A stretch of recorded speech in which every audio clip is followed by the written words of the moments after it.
Welcome to the Disrupt Education Podcast. I'm Peter Hostrasser. Thanks so much for hanging out with us today. We are continuing our Class of 2022 series. Loving this guy. Matt is with us today. Just graduated from Stagg High School as well. Was a student of mine, but I'm also a student of my own students, so I learned from him. Matt, thanks so much for hanging out with us today. Thank you, Mr. H. I appreciate having me here. Awesome. Yeah, I can't wait to get this conversation going. But first off, let's tell the listeners a little bit about like who you are and what you're about these days. So my name is Matt Lacniak. I just graduated Stagg High School as a 2022 senior. I was in Mr. H's two classes of his. First year was in junior year. Second semester was coding class. And then all of senior year, I had him for my career internship class, which was amazing. And I'm a trailer mechanic. I'm just getting this summer over to make money and then go to college.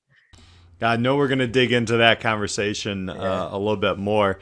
But let me drop into, you just finished 12 years of education, actually 13 if you count that kindergarten in there. Talk about that journey. What was that whole journey like? And, just reflecting right now as you just finished up, what kind of student were you and what was that journey like? 12 years of high school was a very stressful time, but you learn a lot from it. But for me, I also did Polish school for 12 years too, 11 years because it's only for 3 years. I graduated that, got my biliteracy stuff. So education's a big thing. I was always a pretty good student. Math's definitely not my subject, I'll tell you guys that. But I always tried my best, try to get good grades, do the best I could, and Let's talk a little bit about, so you're unique in the sense of understanding worldwide Polish school. Talk a little bit about that, right? So being bilingual, being of Polish ancestry and culture, which I've learned a ton from you, still trying to figure out some of the words. But talk a little bit about what is that? Because we have a lot of students at Stagg that go through that, but what, to our audience, talk about what Polish school is and what it's all about. Yes. So both my mom and dad came from Poland here. So they were born there. And all my brothers, I have three other brothers, we all went to Polish school.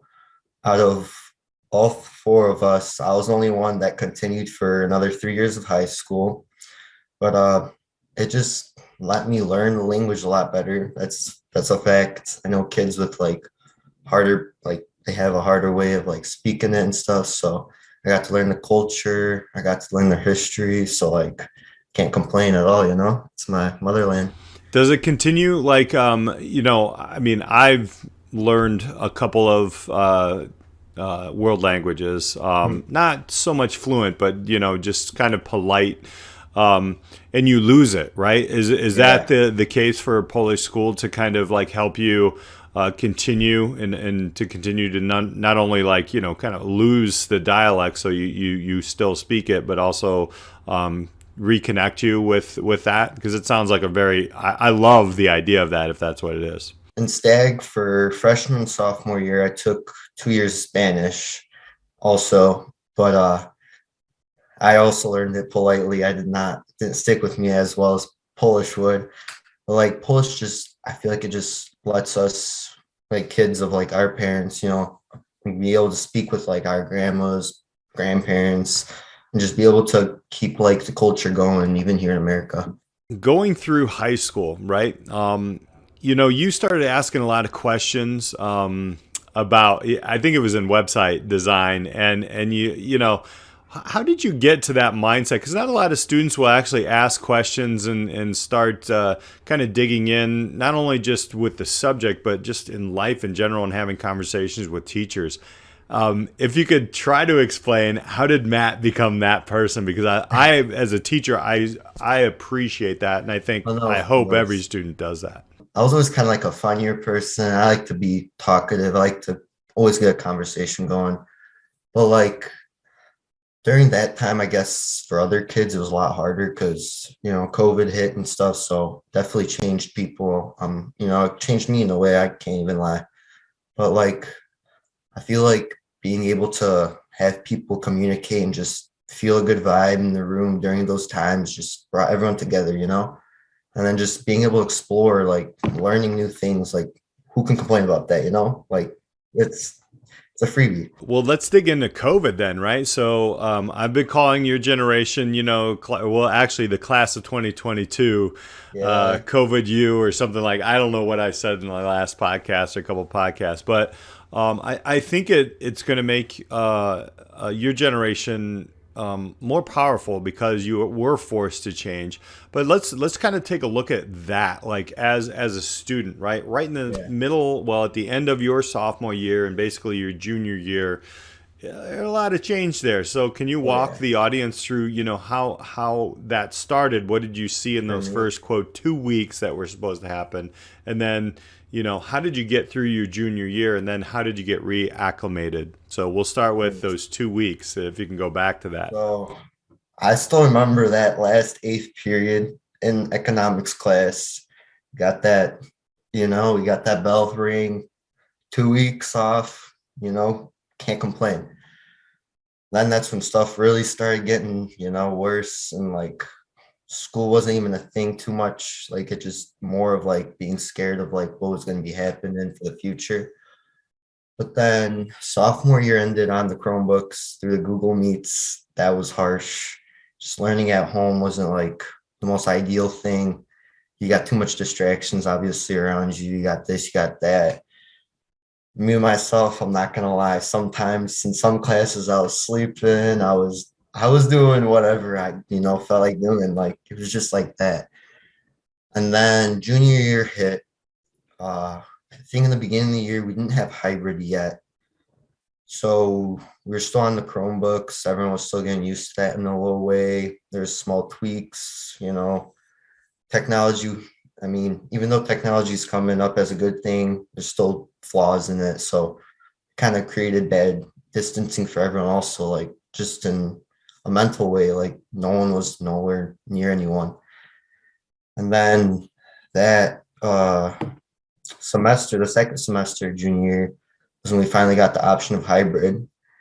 And I still remember just talking with like all of my friends, like they're like, no, why would you want to go? You gotta stay home and sleep. Like, come on. I just was like, who doesn't want to just come and see everyone again? Like, we've been gone for so long. Got to make high school experience somehow. So like, I went back and I was so thrilled that I did. Like, I took that choice because I got to meet you through person, not through a laptop. The dot on the screen, right? Yeah, just boop. But yeah, I just got to meet people. I got to see people again, the friends from school. It was just really nice to see everyone. And even learning wise, it helped me learn again a lot better than through a laptop. It's just not the same. Yeah. And then start of senior year was when like things really I felt like were going uphill for the way things are just, how everyone could be in school and just being all around everyone. And then when the mask mandate got, released and stuff, people slowly got back to like normal lives a little bit. Mm-hmm. But at the same time, like it even comes up, I literally was talking with a friend yesterday about it. Like it's crazy how much kids have changed through it also. Like for me, I feel like it did have a negative impact, but I feel like you learn things through those kind of stuff. So like I got a big knowledge out of it, but just being able to like, we talked about how like there's so many kids around us just as as you teachers say, crotch watching. And it just like it kind of hurts me too. Like, I mean, I know I'm not a teacher and I can't like have to say this, but it's like weird seeing like the kids learning and like the other kids just like sitting there like just blank, like Right. especially in your class, the Yeah. amount of stuff I got to learn through spikeview, just everything. It was just amazing. Like I can't believe like the opportunities you really gave me. Oh, I really appreciate it. yeah. But like, yeah, it was just like, I don't understand. Like, I feel like people should try to get at least back to that normal life, that mentality. And thank you for sharing that, because it is difficult. It's very interesting. We have to understand people were doing something in their formative years, Right. especially like, being quote unquote distracted. And we've had these conversations in class Of and course. such. And somehow, like, some people have figured out how not to be that way or have actually managed that.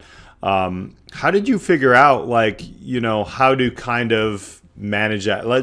I'll be honest, like, we're all guilty, even myself, Oh of, yeah. you know, looking at the phone and just kind of Yeah. being, distracted away. But how did you figure out how to come out of that? Yeah, I mean, so like these things are just cancerous to me, kind of, like it's horrible, but everyone uses them. They're in everyday lives. But I never used it too much. But freshman, sophomore year, I guess I did use it a little bit. And then I think I started just after COVID hit, obviously, like we are just technology all up, like everywhere.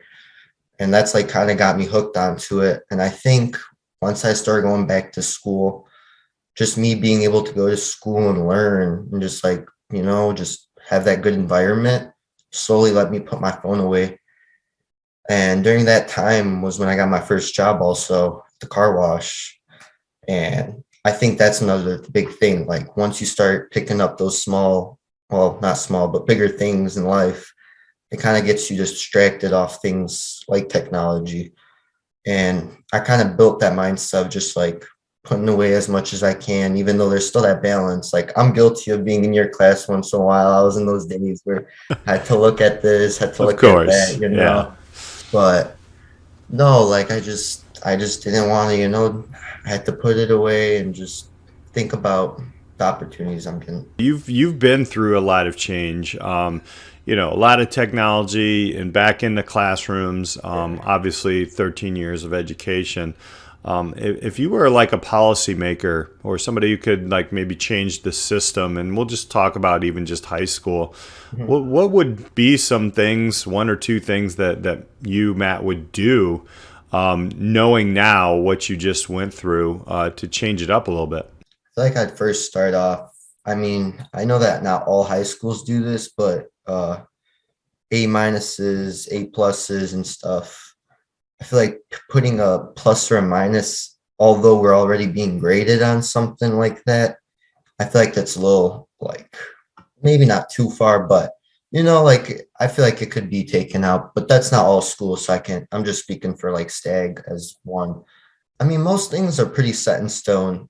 I feel like for the most part, I had a good high school experience myself, but there's like some things, as in like sometimes teachers just not being in like that zone of like, for instance, Mr. H, you were like, you're just always in the zone. You were pumping and you're going, you're just getting everything, to us and like wanting us to get out and farther to in the world. And like I just feel like some teachers aren't dedicated for that. And like I don't know, for a policy or something to be made, as in like just making sure teachers are just like, doing what they're love. Like you do what you love, Mr. H, like you really like show a lot of empathy and just knowledge for everything. So like teachers like that is just what shows how much school can like make a difference to you. Yeah, no, I'm humbled. Thank you. Oh yeah.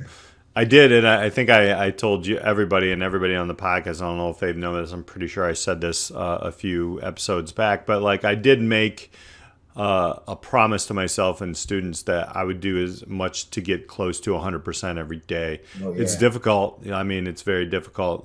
But you're right. I mean, it's a choice, but I also empathize with teachers who are burning. Right. There's a lot going on in and outside of school as well as students.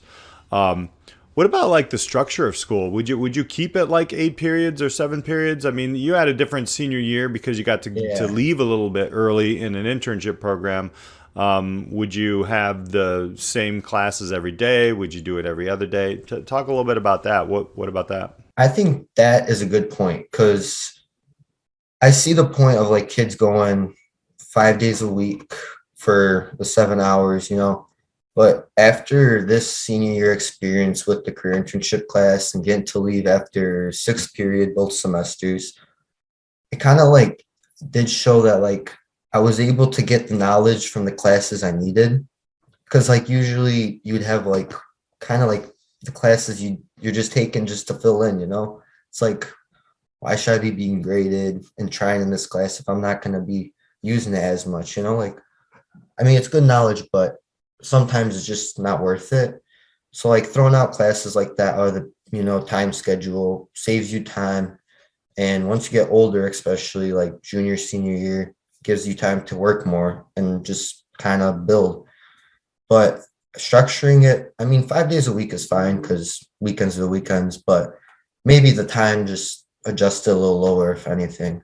Is there one class that you would have loved to take or would like to build or make in school that is maybe not there, or maybe you just missed the class going through?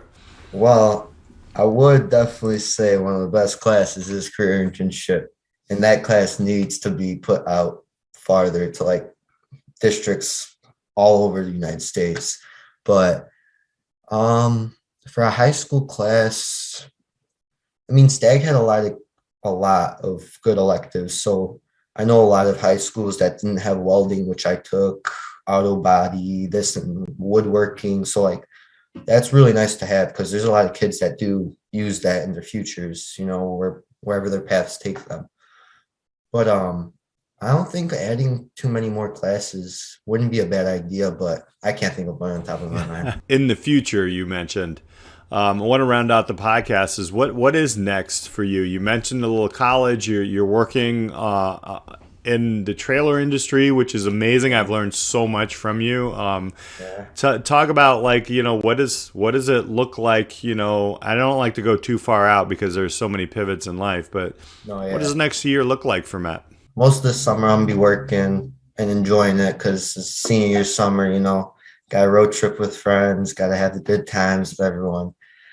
After that, I'm gonna be doing fall classes at Moraine Valley Community College, which is very nice for me because as like an immediate path, I don't know where I'm going, but I could be saving myself a lot of money right now, not choosing something I don't want to be doing in the future. But I mean, I'm a hands-on person, so like I like working with stuff like that. But I feel like it's going to come to me very sooner or later. Well, we know that lines aren't straight Exactly. in life. Okay, last question. You have a freshman coming into high school. What do you tell them? What kind of advice do you give them now that you're done? I would tell them, first thing, enjoy all of high school. Even like no matters what hits you, even if a pandemic hits you, you got to enjoy it. That's the first thing. You gotta learn, you gotta take in what's being given to you. Not everyone in the world gets such good, amazing services like this. You just gotta make good use out of it. And like the third thing, just be talkative, meet everyone there, meet new people. Like I got to meet you, Mr. H. Like it was an honor, I can't say more, but like just being able to meet great people, just building off of people even. Excellent. Well, thank you for sharing your story and the advice, Matt. Appreciate you.